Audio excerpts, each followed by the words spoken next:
And Sadhguru, in respect of the importance of breathing.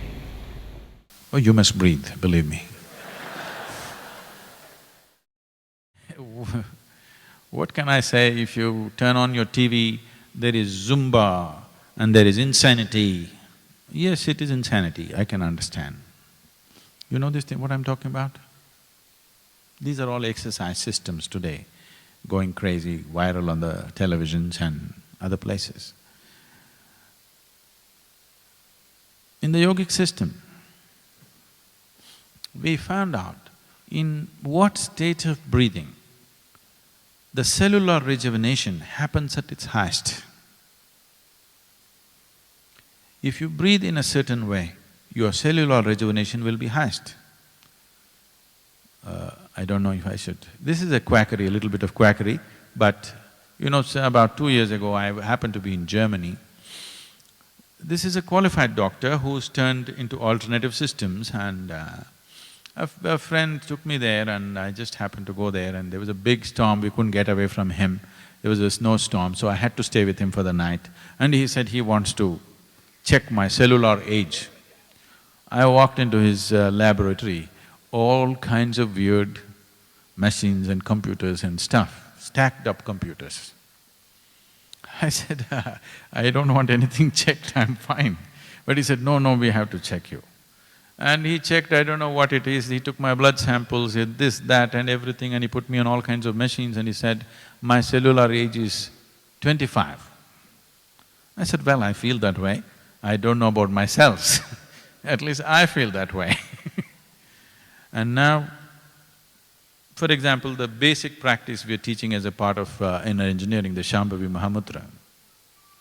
The University of California did a study, an extensive study on this, and they found those who are doing Shambhavi for more than 3 months, the neuronal regeneration in the brain is 241% higher than the average. It is the highest recorded ever, just because of a certain pattern of breathing. So breath is life, isn't it? If I take away your breath, you're finished. Something so vital. It is not just about breathing more oxygen, there's a lot more to it. There's a whole science attached to it. It's very unfortunate. These are things we have always known, but the yoga, even the yoga that you see in the country is rebound from the American coast. Lot of people believe Madonna invented yoga.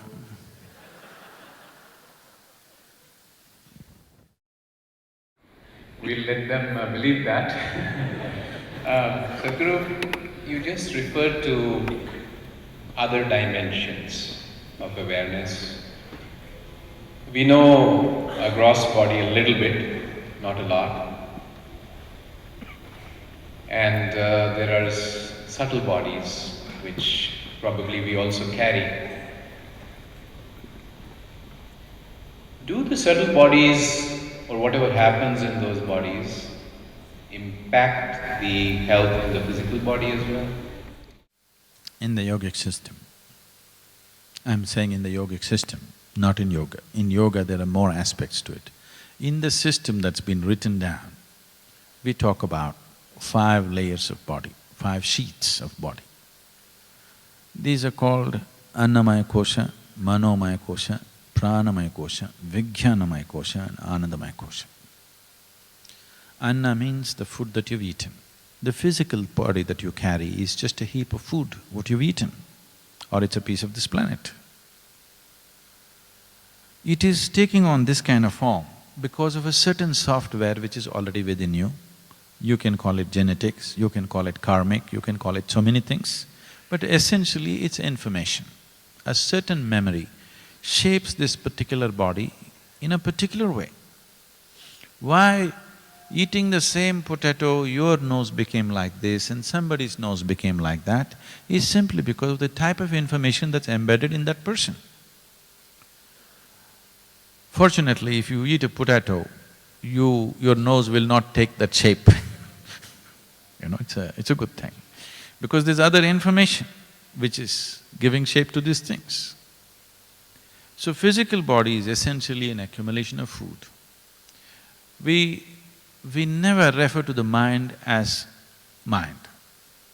The yogic system has always looked at it as a mental body because there is intelligence in every cell of your body, there is memory in every cell of your body. It is a combination of memory and intelligence which you're referring to as my mind, isn't it? Is there one cell in your body which can function without its own intelligence? Is there one cell in your body which can function without memory? We know today, by checking the DNA of a person, it's absolutely unique, there isn't another one like that. So there is information, a very specific information concerned with that person.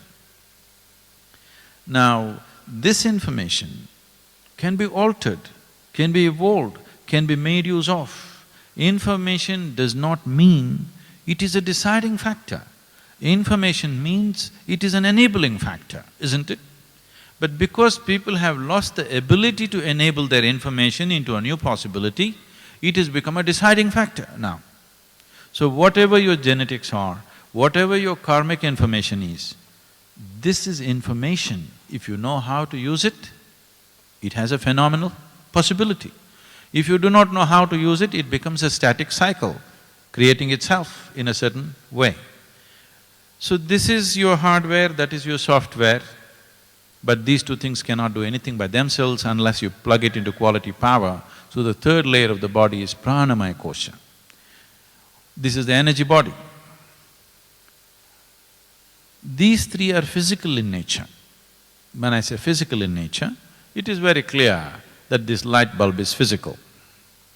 But the electricity behind it is also physical. The light that is emanating from it is also physical. It is getting subtle, but still physical. So these three are physical in nature. The physical body, the mental body and the energy body, all three are physical in nature. The fourth dimension is referred to as Vijnanamaya Kosha. I know the word Vigyan is being used very liberally today. Vigyan essentially comes from Vishesh Gyan. Vishesh means an extraordinary knowledge. Knowledge that you can grasp through five senses is considered ordinary knowledge. That which you cannot grasp through the five senses, but has been grasped in some other way, is referred to as Vishesh Gyan, which together becomes Vigyan. So this is Vijnanamaya Kosha. This is a transitory body. Between the physical and the non-physical, it is a body of transition. The fifth one is a completely non-physical dimension. This we call as Anandamaya Kosha, which means bliss body. This does not mean a bubble of bliss is sitting inside of you, you know it is not. It is just that it is non-physical in nature. That which is not physical in nature, you can neither define nor describe the nature of what it is, because it's not physical. So we talk about it in terms of our experience. Whenever we touch it, we become blissful. So we are calling it bliss body. It's like if somebody is sweet to you, you call them honey. This doesn't mean they're dripping. Like that, we are calling this non-physical dimension within us as bliss body. That is not the nature of it, but that is our experience of it. Whenever we touch it, we become blissful. So we are calling it bliss body. The first three are physical. If you bring sufficient balance into your pranamaya kosha or the energy body and keep it in full vibrance, your physical body and psychological body or the mental body, there can be no ill health in it. I can show you hundreds and thousands of people who walked away from their chronic ailments simply by bringing a certain balance to their inner system. Because you need to understand this, there are two kinds of ailments. One is infectious in nature. Infection means it's an invasion from another organism. That has to be battled, shot down, bombed, chemical weapons, whatever, it's all allowed. But over 70% of the ailments that people suffer from are chronic in nature. Chronic ailment means, for some reason, your own body is generating an ailment. For some reason your body is not happy with you, so bothering you. From inside, an ailment is coming. Every cell in the body is programmed for health, but it is creating disease. This means there is a certain fundamental imbalance. If you bring your energy body to full vibrance and proper balance, you will see your physical body and your mental structure will be perfectly healthy.